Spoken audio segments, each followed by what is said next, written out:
We are given that the velocity at time 0 is equal to 1, comma minus 1, comma 2, and the acceleration is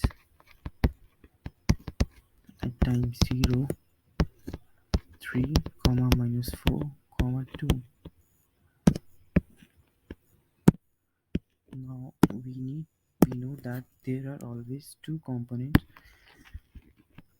of an acceleration. One is at and one is a.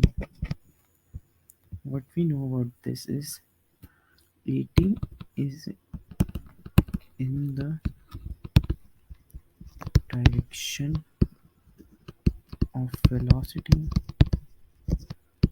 whereas an, this is perpendicular